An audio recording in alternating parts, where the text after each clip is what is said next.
शुरू अल्लाह के बाबरकत नाम से जो दिलों के भेद खूब जानता है। प्यारे बच्चों, मैं हूँ आबिद हुसैन भुट्टा और आप देख रहे हैं मेरा यूट्यूब और फेसबुक चैनल तलीम तरबियत 72। और इस वीडियो में मैं question number 3 exercise 10 A of new syllabus mathematics D3 और यही क्वेश्चन अब सेक्स स्टूडेंट्स क्लास 8 की मैथ की बुक में भी शामिल है, वो सॉल्व करूँगा। तो क्वेश्चन की स्टेटमेंट है, determine whether each of the following pairs of triangles are congruent. यहाँ पर 4 पार्ट्स दिए हुए हैं और ईच पार्ट में 2 ट्राइंगल्स हैं, यानी कि पेयर ऑफ ट्राइंगल्स हैं। तो हमने फाइंड करना है कि क्या ये दोनों ट्राइंगल्स कॉन्ग्रुएंट हैं या नहीं है।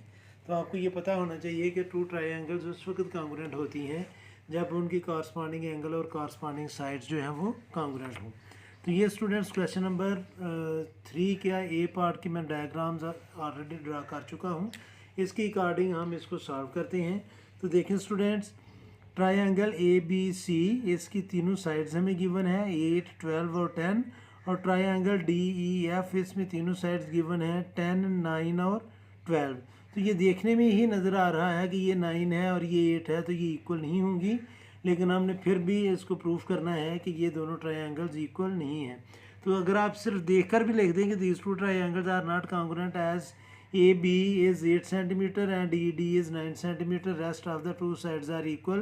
तो ये दोनों भी इक्वल नहीं है, ये दोनों इक्वल नहीं है, तो ये आप लिख सकते हैं। लेकिन अभी हम इसको पहले कंपेयर करेंगे। तो देखें स्टूडेंट्स, मैंने ये कंपेयर करने के लिए जैसे क्वेश्चन नंबर 1 और 2 में था, क्वेश्चन नंबर 2 में दिए हुए थे कि हम वर्टेक्स A को कंपेयर करेंगे दूसरे ट्रायंगल के वर्टेक्स A से।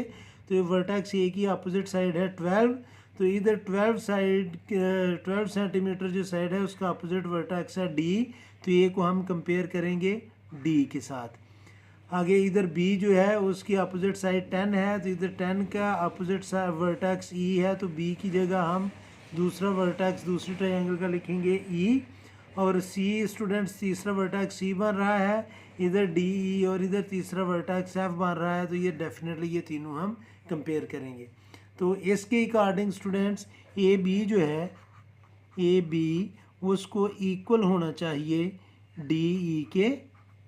तो हम चेक कर लेते हैं कि क्या AB और DE इक्वल है। AB 8 है और DE 9 है, तो ये दोनों इक्वल नहीं है। तो मैं इसके ऊपर ये लाइन लगा दूंगा कि ये दोनों इक्वल नहीं है। आगे BC जो है उसको इक्वल होना चाहिए EF के। तो BC है 12 और EF भी है 12, तो ये इक्वल आ गई 12 मीटर के। और तीसरी साइड बननी चाहिए AC और ये इक्वल होनी चाहिए DF के। तो EAC 10 है और DF भी 10 है, तो ये दो साइडें तो स्टूडेंट्स इक्वल आ गई 10 मीटर के। लेकिन तीसरी साइड जो है वो इक्वल नहीं है, इसलिए ये दोनों ट्रायंगल जो हैं वो कॉन्ग्रुएंट नहीं है।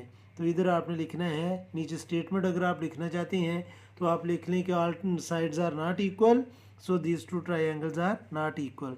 तो मैं इधर लिखूँगा as AB is not equal to DE, एक 8 सेंटीमीटर है और एक 9 सेंटीमीटर है। So triangle ABC is not congruent to, congruent के ये 3 लाइनें लगाते हैं और ऊपर ये जो मैंने लाइन लगाई है इसका मतलब है कि ये कॉन्ग्रुएंट नहीं है ट्रायंगल DEF के।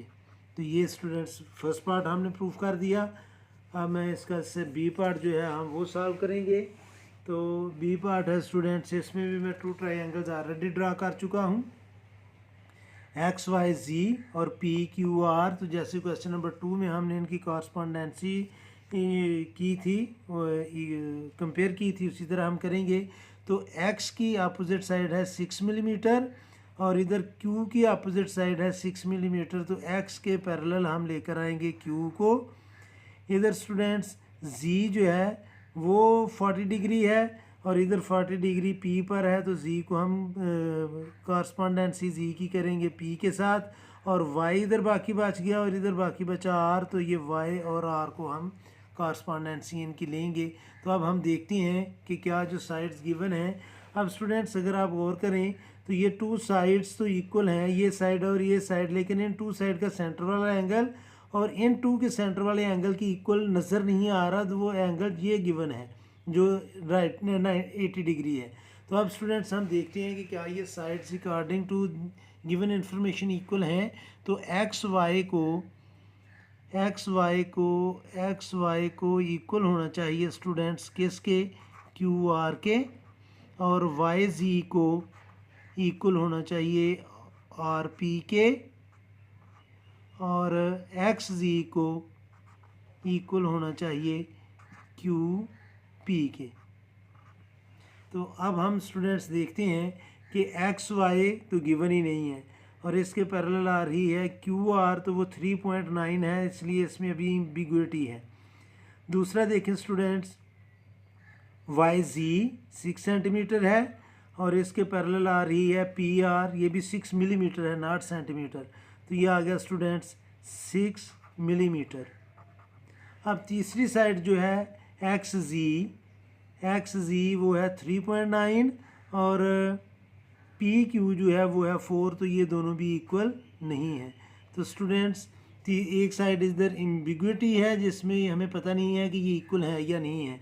तो अब हम एंगल को देख लेते हैं कि इन दो साइड के सेंटर में जो एंगल बन रहा है एंगल जी, उसके पैरेलल आना चाहिए एंगल पी को। तो एंगल जी जो है वो इक्वल होना चाहिए एंगल पी के। तो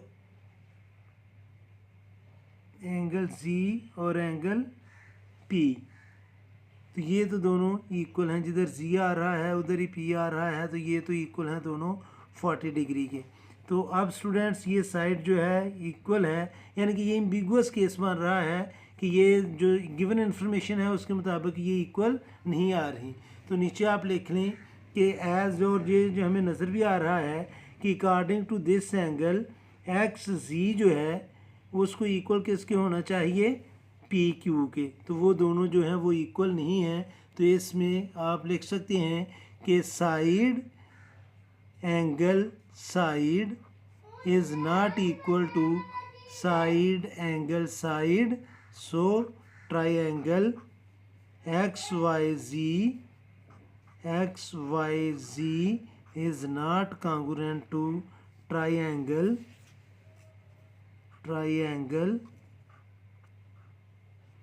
क्यू आर पी के, और ये हमने प्रूफ करना था। अब हम सॉल्व करेंगे इसका सी पार्ट, और सी पार्ट में भी मैं डायग्राम स्टूडेंट्स ऑलरेडी ड्रा कर चुका हूँ। देखें ये जी एच आई और एस टी यू है, इसमें ये एंगल मैंने फाइंड किया था सम ऑफ एंगल्स लेकर।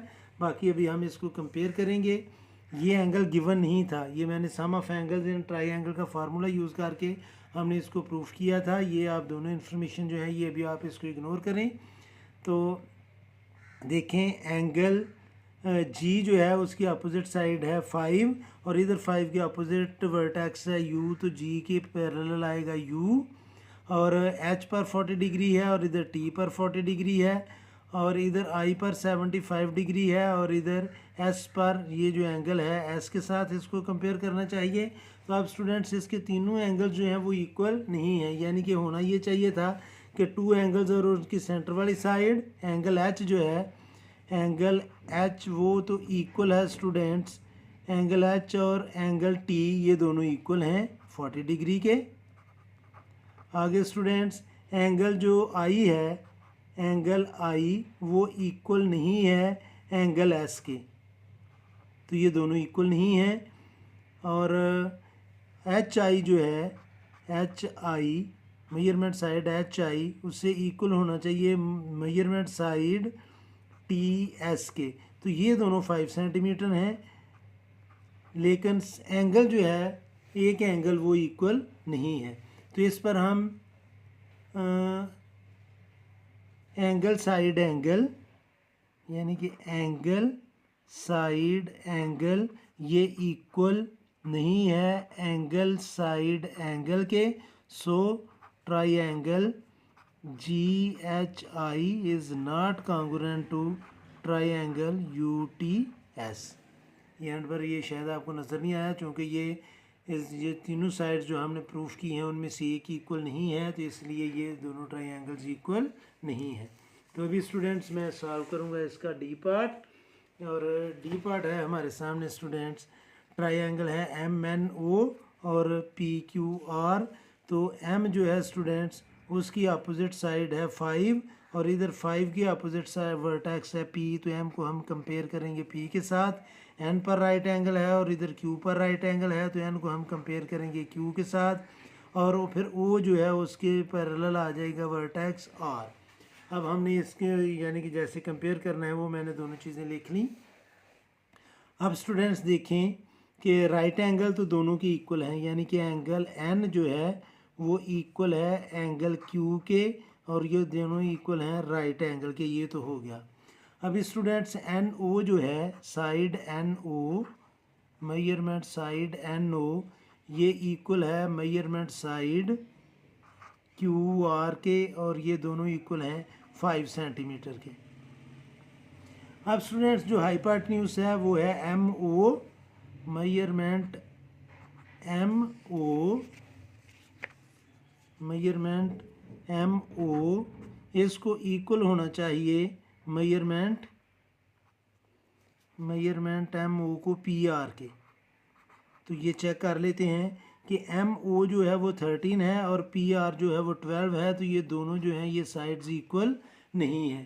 तो हम इधर लिख लेंगे कि एंगल यानी कि राइट एंगल इक्वल है राइट एंगल के, साइड इक्वल है साइड के, लेकिन हाइपोटेन्यूज इक्वल नहीं है हाइपोटेन्यूज के। तो इसलिए so triangle M N O is not equal to triangle P Q R के। तो ये भी ट्रायंगल इक्वल कॉन्ग्रुएंट नहीं है। तो ये था स्टूडेंट्स क्वेश्चन नंबर 3। उम्मीद है कि आपको इसकी समझ आई होगी। फिर भी अगर कोई कन्फ्यूजन हुई तो आप कमेंट बॉक्स में मेंशन कर दें, कोशिश करूँगा कि जल्द से जल्द आपको रिप्लाई किया जाए। और मैं हमेशा की तरह अल्लाह से दुआ करूँगा कि अल्लाह ताला आप सबको खुश रखे और ज़िंदगी के हर मैदान में कामयाब करे। आमीन। अल्लाह हाफिज़।